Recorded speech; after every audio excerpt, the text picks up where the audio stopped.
Hello, instructors. Here is our bias in data availability study in healthcare. We are team number 33. For Sprint 6 deliverables, we focused on these 5 main goals. We conducted research on identifying data bias, conducted research on debiasing technique, identified bias in our proposed dataset, applied the debiasing technique on heart failure data, conducted research on data collection methods for quantitative research on the updated guideline document to Git repository. In this slide, I use a Tableau to show the male and the female ratio with respect to the chest pain. So we can see that the male has a lot more identifiers that record for different types of chest pain. However, for females, we are lacking a lot of data values for level 3, level 2, and level 1 chest pain. Here is the male-female ratio versus the exercise-induced angina. So this graph pretty evenly show the distribution between male and the female. However, on the level 1 here, male has a less data sets compared to the female data set.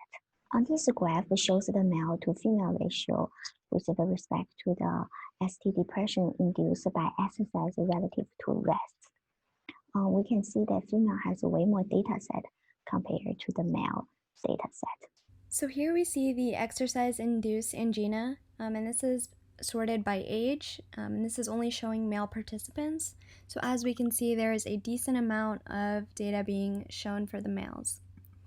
However, when we go to the females, there is not much data that is being presented for exercise-induced angina. Now here we go on to chest pain for men. This is also sorted by age. And here we see that for the type 1 chest pain, there are no men with this type of chest pain. And there is barely any data for the rest of the types of chest pain. However, when we go to the female chest pain by age, we see that there's a decent amount of data, but still not enough. So here we can conclude that there's some kind of bias based on gender and age.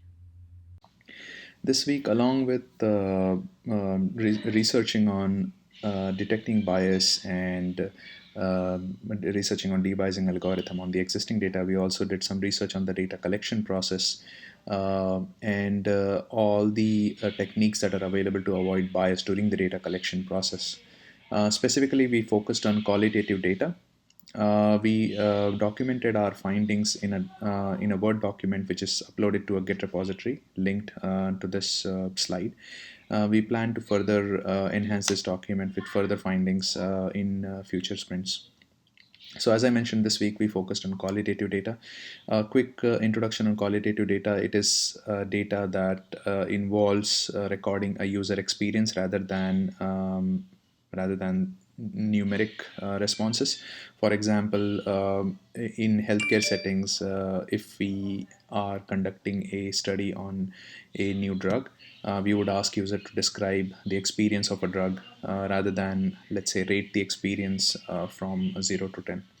It is used widely in the healthcare, either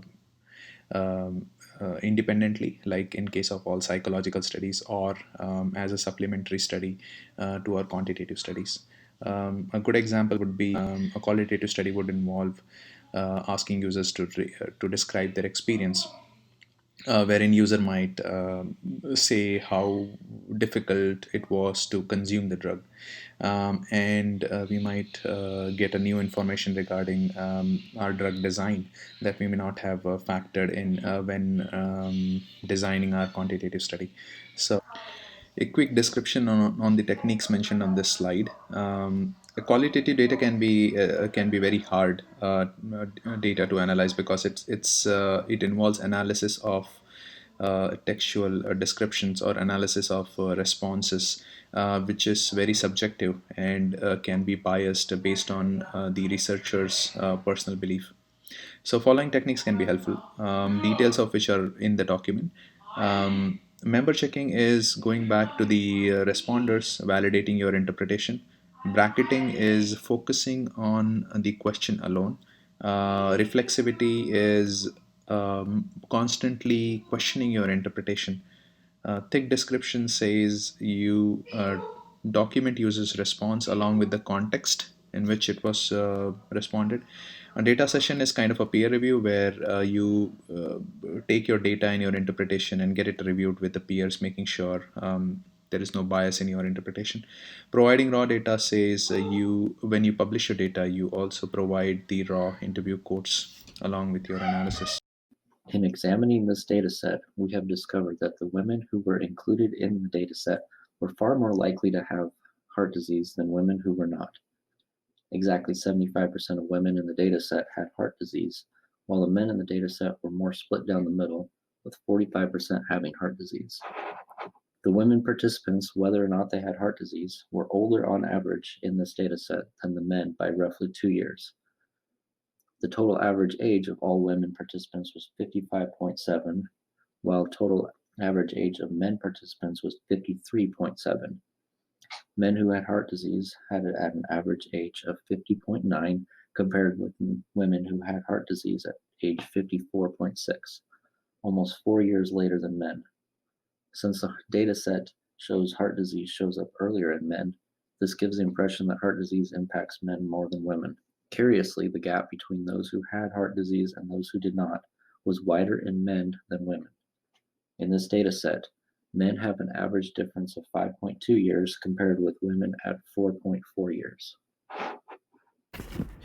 Today I'm going to talk about how we identify bias with disparity. So the disparity is a way, is a term that describes that the difference between the cumulative distribution difference between variables. So in here that we can see the graph that we're trying to understand that what is the difference between the genders such as male and female, and you can see that the max disparity is like 0.27 and it's around like 34% of population.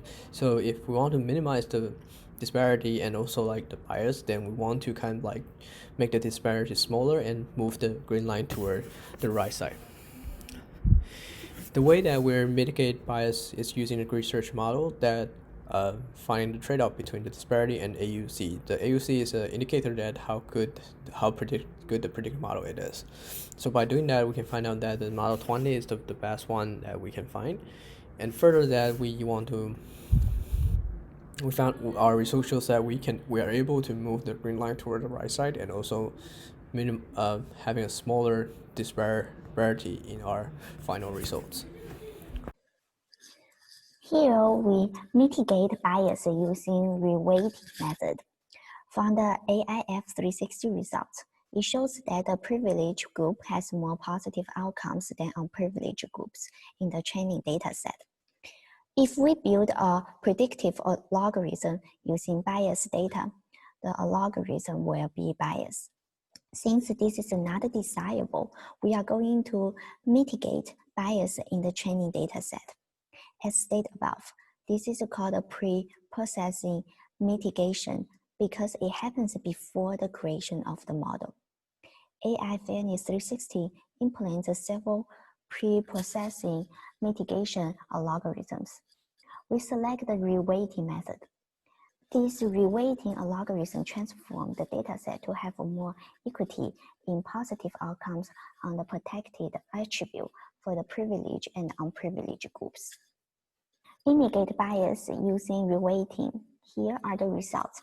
Since we have used equal opportunity and disparate impact to identify bias in original data, some fairness evaluation metrics will be applied on transformed data. The result shows that mitigation steps was very effective. The difference in mean outcomes is now 0.0. The disparate impact is close to 1. The detailed implementation can be found in this link here. And here we can see our Gantt chart. So far, we only have the continuation of the debiasing techniques. We plan on adding more of them. And we will also finish creating the data visualizations, which we have already created. And here are our team roles, and our project plan can be found here at this link.